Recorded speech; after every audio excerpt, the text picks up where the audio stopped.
Hola a todos, vamos a empezar con nuestro primer vídeo de gestión y logística, ¿vale? Y como ya expliqué en su momento, pues las personas que estén en casa verán el vídeo, las que estén en clase también lo verán, pero conmigo, y de esta forma podréis consultar las dudas, los que estéis en clase en directo y los que estéis en casa, pues bueno, apuntándolo en un papelito y comentándomela el próximo día de clase. Tenemos la unidad 1, el organigrama de proceso de un vehículo en el taller, y vamos a empezar con él. Como sabéis, yo tengo en PDF el libro antiguo y por él me voy a guiar. Introducción. ¿Qué aplicaciones tendrá en el taller el módulo que estamos explicando? ¿A qué puesto de trabajo se podrá acceder? El técnico de FP de automoción se había preparado casi exclusivamente para reparar vehículos, pero este ciclo que vosotros estáis haciendo, el de técnico superior en automoción, busca formar técnicos con unas competencias más amplias. ¿De acuerdo? Aquí aparecen unas como recepcionista o asesor de servicio, jefe de equipo, jefe de taller en la sección de electromecánica, en la sección de carrocería, planificador, jefe de postventa, técnico en diagnosis, recambista, tasador, delegado de prevención, delegado de calidad y o de gestión medioambiental, etcétera, etcétera. Bueno, eso es lo que pretendemos. Ya os lo dije el primer día. Cambia pieza es cualquiera, y más con las tecnologías que tenemos a día de hoy, pero técnicos hay menos. Bueno, empezamos. Organigrama del proceso del vehículo en el taller. Pasamos esta página, nos vamos a la siguiente y tenéis aquí un organigrama. Hay un vehículo que tiene un propietario, que es nuestro cliente, que se pone en contacto con una empresa de mantenimiento de vehículos, que será un taller determinado, que tendrá un tamaño determinado, que tendrá una estructura determinada en cuanto a la organización de los trabajadores, etcétera, que tendrá una distribución en planta y que tendrá un equipamiento. Cuando el cliente, voy a poner el curso, cuando el cliente llega a la empresa, nosotros debemos recepcionar ese vehículo. Eso conllevará que nuestro cliente esté incluido en una base de datos, el vehículo también. Eso generará un presupuesto. Si es una reparación cerrada, es decir, si sabemos de antemano lo que tenemos que hacer, por ejemplo una revisión, generará un presupuesto abierto, una orden de trabajo abierta. Si el coche viene por una avería y no sabemos lo que hay que hacerle, esto va a incidir en una parte que nosotros vamos a controlar, que son nuestras cargas de trabajo. Nosotros, para planificar nuestro taller, tendremos que tener en cuenta qué trabajos tenemos que hacer para saber cómo podemos saturar. Y este verbo no es ni mucho menos con connotaciones negativas. Tenemos que saber nuestra carga de trabajo para poder saturar a nuestros operarios. Nuestros operarios cobran por trabajar un número de horas al día y nosotros esas horas del día las tenemos que tener ocupadas. Esa es la forma de que nuestra empresa funcione. ¿De acuerdo? Entonces,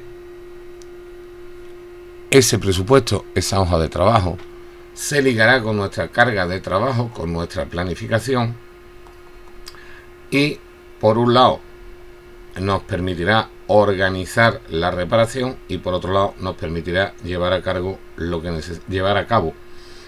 tenemos que realizar en nuestro taller.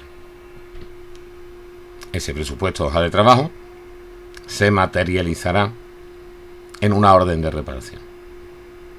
Esa orden de reparación la confeccionaremos a partir de nuestra base de datos de operaciones y tiempos de reparación, la confeccionaremos con nuestros artículos, es decir, con los repuestos, con los elementos que necesitemos para realizar dicha reparación, y eso, unido a los operarios que tenemos, nos va a dar la planificación de la carga de trabajo. Ya sabemos qué vehículo tenemos que reparar, de quién es, qué tenemos que hacerle, qué piezas tenemos que cambiarle y quién lo va a hacer.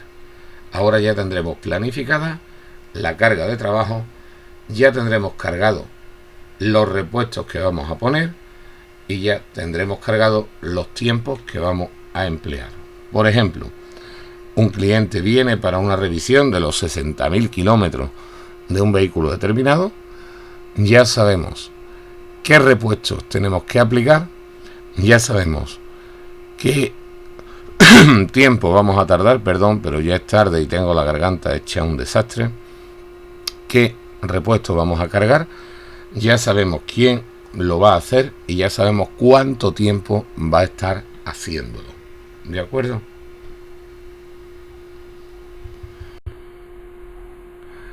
La base de datos de artículos, pues evidentemente estará relacionada con el almacén, que por su lado llevará la gestión de existencia, es decir, tenemos, no tenemos, hay que pedirlo, hay poco, hay que pedir más porque esto tiene que estar disponible, etcétera. El almacén gestionará el coste, porque bueno, después a la hora de los pedidos, cuanto más se pida, más barato resulta, primero por los descuentos, después por los gastos de envío y manipulación, ¿de acuerdo? Y el almacén será el que tendrá que realizar estos pedidos. Evidentemente os estáis empezando a dar cuenta de que esto lleva detrás una infraestructura un poquito compleja. El estudio de métodos de productividad, de análisis, diagramas, gráficos, etcétera, y el estudio de tiempo con la medición, muestreo, valoración, sistema y demás.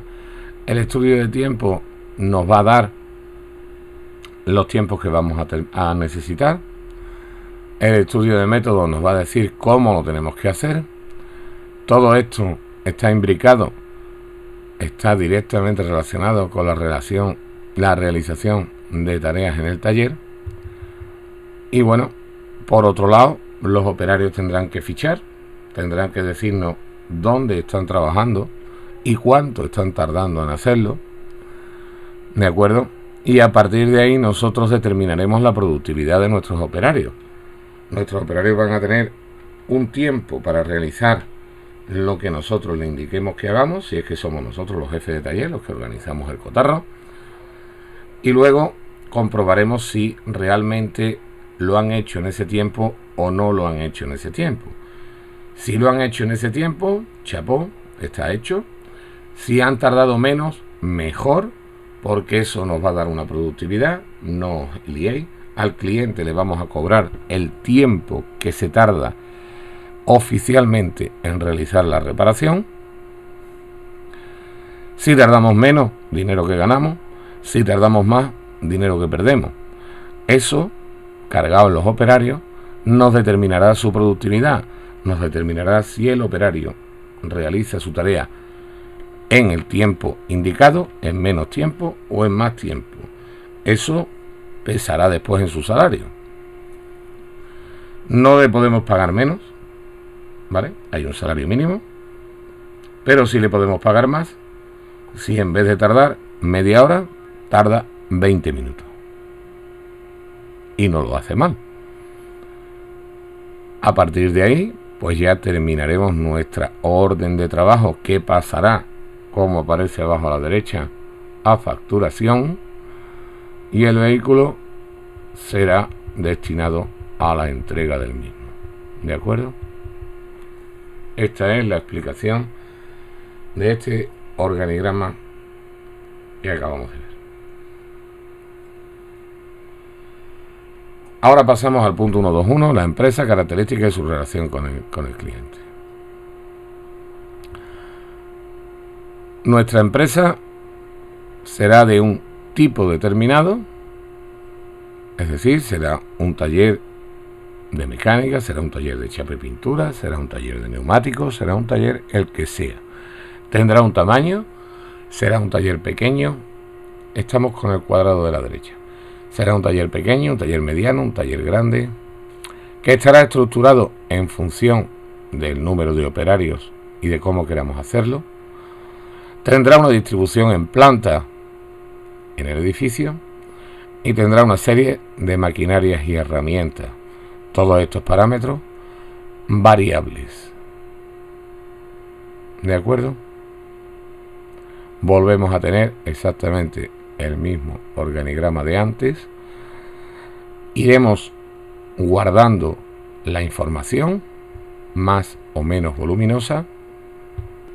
Esa información que ya hemos dicho que puede ser más o menos voluminosa, iremos almacenándola, iremos revisándola periódicamente y nos servirá para ir adaptando, modificando, mejorando nuestros procesos, nuestro sistema de trabajo. ¿De acuerdo? Dice el libro que esta información, que puede llegar a ser muy voluminosa, nos ayudará a mejorar el servicio, lo que acabo de deciros. Lo haremos con ayuda del ordenador, con un programa de base de datos, etcétera, etcétera.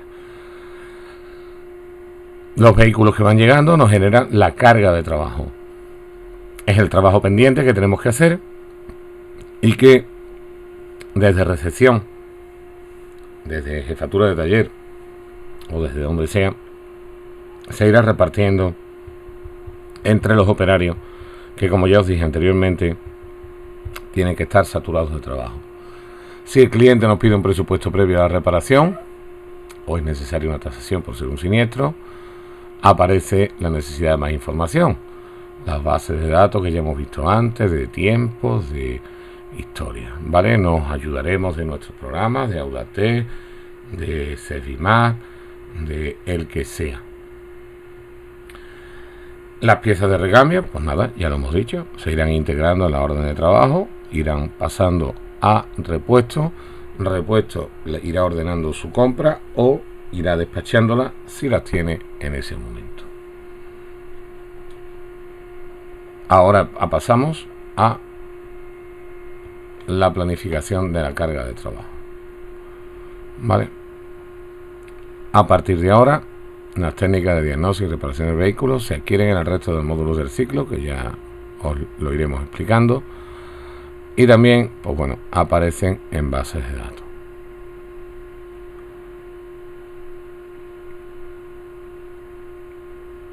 Podéis irlo leyendo, no creo que tenga demasiada complicación, porque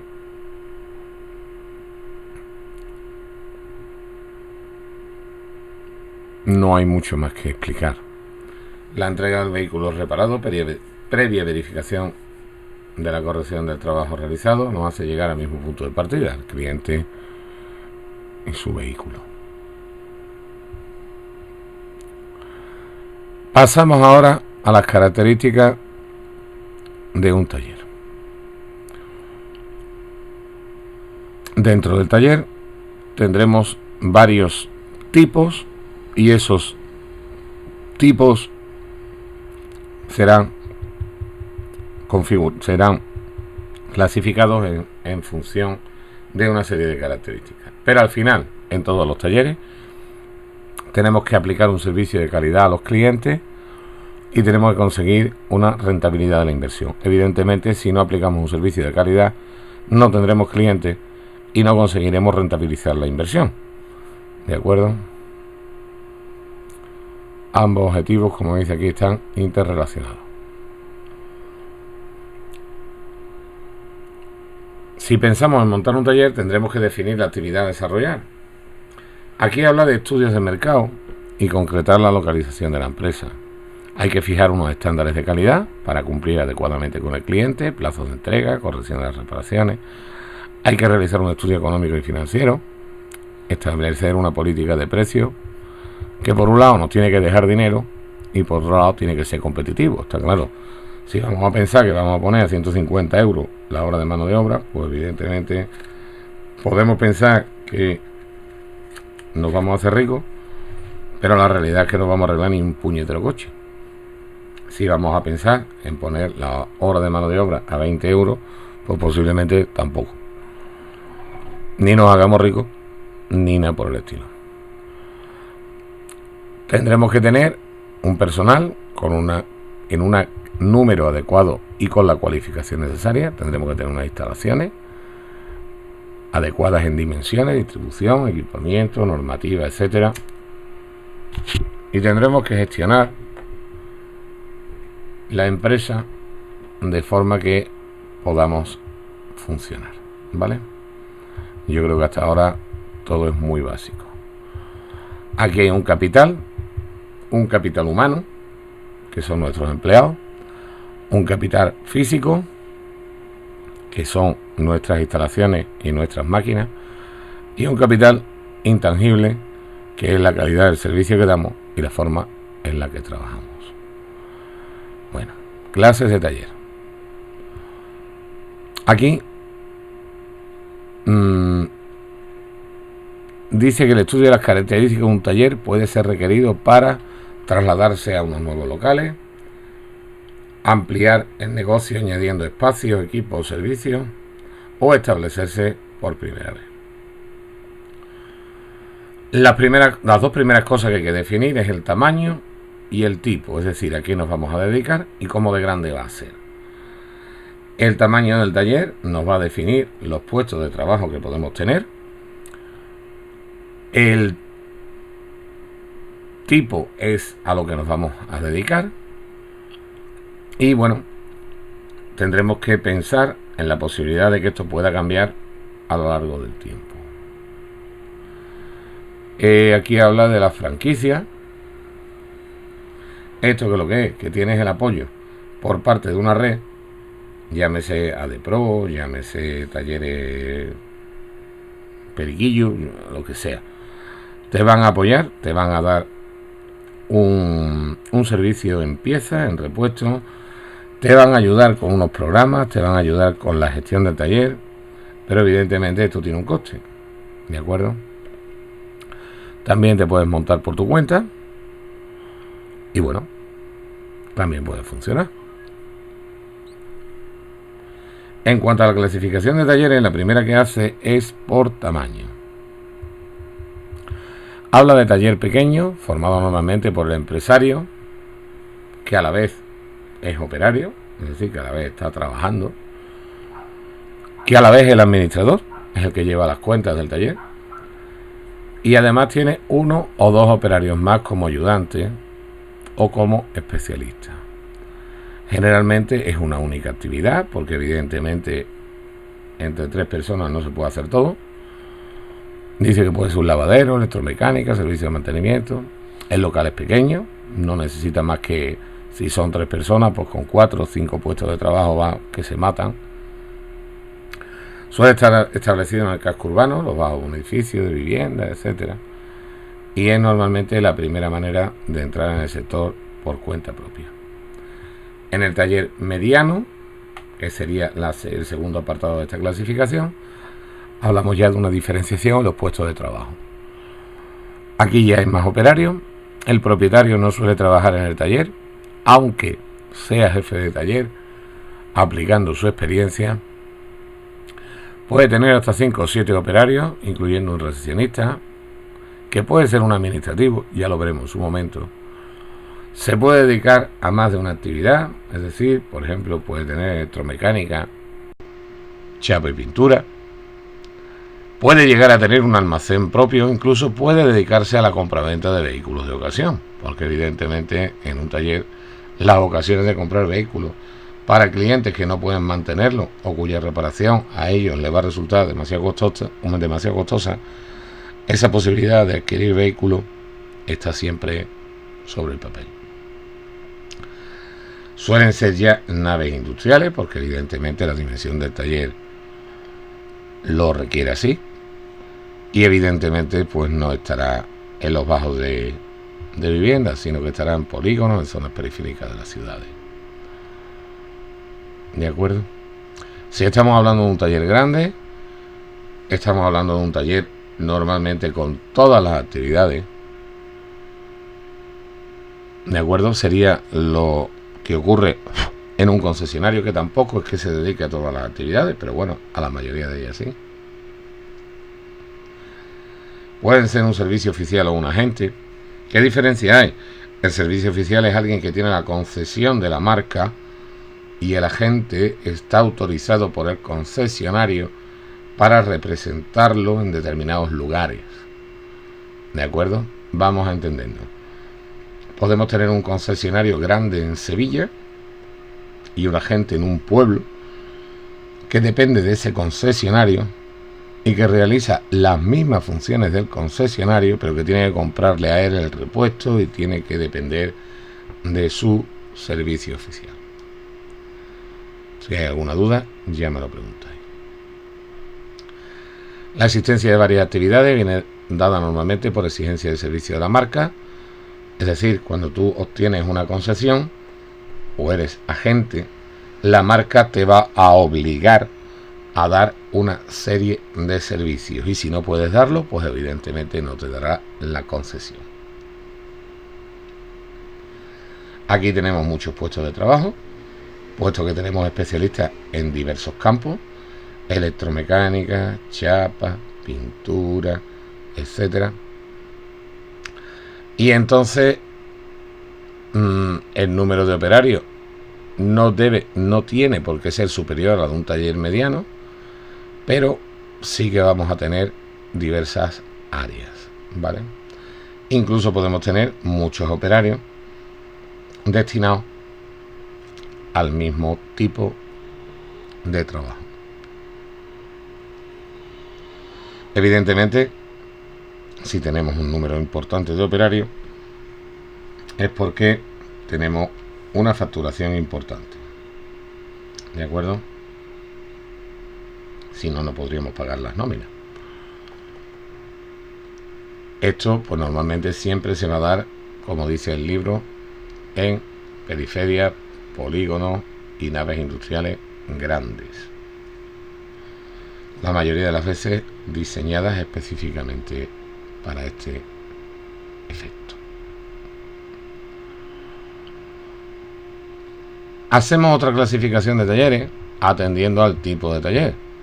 Lo tenemos ahí: taller de electromecánica, ya sabéis lo que es; mantenimiento y servicios rápidos, tipo Aurgi, tipo Feuber, demás historias; taller de carrocería, chapa y pintura; lavadero de automóviles, donde desde ozonizar, que ahora está tan de moda, el interior del vehículo y desinfectarlo, hasta limpiarnos la tapicería o limpiarnos el exterior, pues bueno, tenemos ahí también una gama amplia.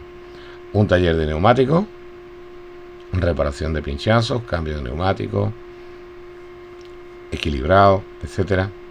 Taller únicamente de sustitución de luna, de hecho es un modelo de taller que funciona, ahí tenéis Carglass. Reparaciones rápidas de chapa, bueno, cuando se dé el caso. Y luego pues talleres de instalación de equipos de audio, tuning, etcétera, etcétera. Los más habituales, pues está claro, ¿no? Los tres primeros: electromecánica, mantenimiento y servicio rápido, y chapa y pintura.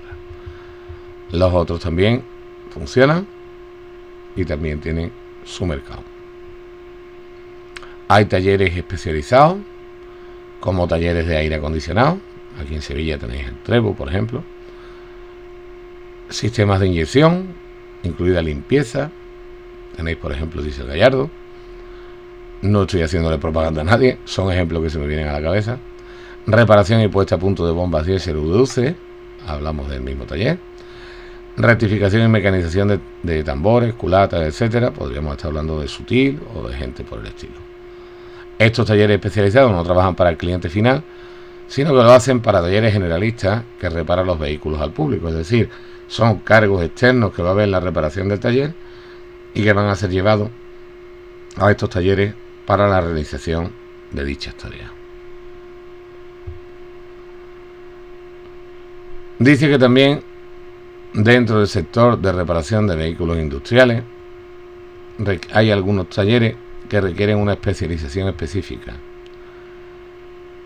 Bueno, tenemos una legislación que tenéis por ahí que ya os pasaré en un enlace, ¿de acuerdo? La Junta de Andalucía en el BOJA tiene publicado el decreto de talleres para Andalucía, y que donde se habla de absolutamente todo, desde el equipamiento que tienen que tener hasta la placa distintiva con sus dimensiones, etcétera. Ahora nos va a hablar del estudio de mercado. ¿Esto qué es lo que es? Bueno, vamos a ver, en la zona que nosotros queramos instalar nuestro taller, tendremos que asegurarnos, tendremos que comprobar que realmente es necesario nuestro trabajo. ¿Esto qué significa? Que hay suficientes coches para reparar, que hay suficientemente pocos talleres que lo hagan para que nos podamos hacer un hueco. ¿Qué tenemos que tener en cuenta? Las ventas de vehículos en nuestra zona, nuevos y de ocasión, el número de vehículos que hay, la antigüedad de los mismos, el número de talleres y el tamaño y facturación de dichos talleres.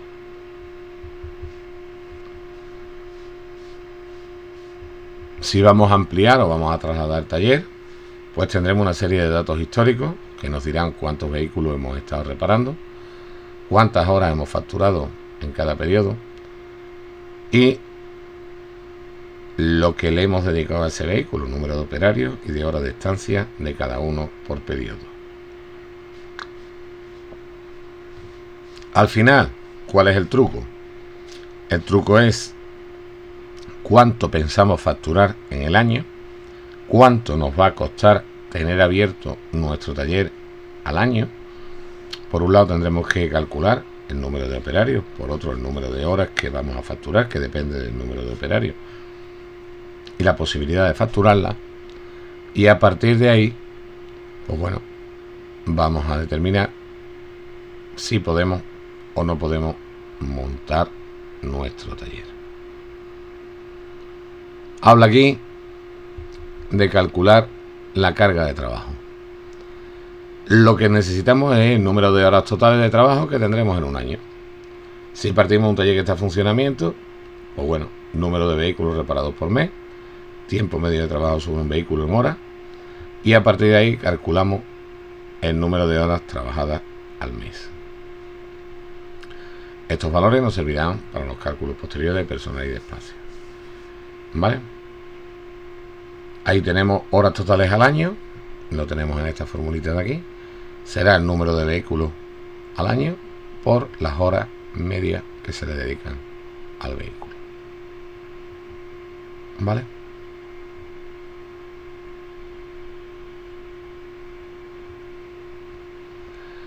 Bueno, esto lo vais mirando, que no tiene absolutamente ninguna complicación y que es más enredo explicarlo que leerlo. Si tenéis alguna duda, en clase. Ahora empieza aquí a dar conceptos teóricos de qué es lo que puede pasar, del número de vehículos del parque automovilístico de la ciudad, nuestra cuota de mercado, el tiempo de trabajo. Bueno, vamos a ver, señores. Ustedes van a montar un taller y lo que tienen que ser son eficaces y eficientes. ¿Vale? Y a partir de ahí, si hacen buenas reparaciones, los clientes vendrán. Si se ponen a hacer todos estos cálculos, pero al final no dan un servicio adecuado, pues bueno, pasará lo que pasa tantas veces. Vayan echando un vistazo a esto, le pone su ejemplito, se lo pone todo, y ahora empieza a hablar del manejo de una hoja de cálculo. Yo otros años, como ya os he dicho, he dedicado varias horas a la semana, un par de ellas, de las 5 que hay, a enseñarles Excel a los alumnos. Yo os lanzo la pelota de que empecéis a trabajar con Excel, ¿vale? Es la hoja de cálculo más universal, o incluso que trabajéis con la hoja de cálculo de Google, ¿vale? Que no necesita licencia, ni pago, ni piratear nada, ¿de acuerdo? Empezar a trabajar con ella, y también en clase me podéis ir haciendo preguntas y también me podéis ir haciendo consultas de cómo trabajar.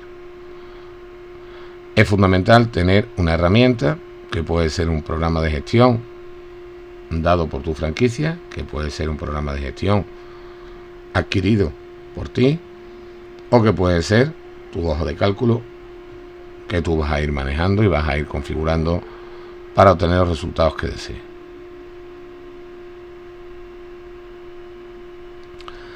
Bueno, señores, yo creo que echándole un vistazo a esto, hasta características del local, tenéis trabajo en casa y yo tengo para dar mi clase mañana. Buenos días, buenas tardes, buenas noches, no sé cuándo lo vaya a ver, pero bueno, aquí está mi aportación para la clase del lunes 28 de septiembre.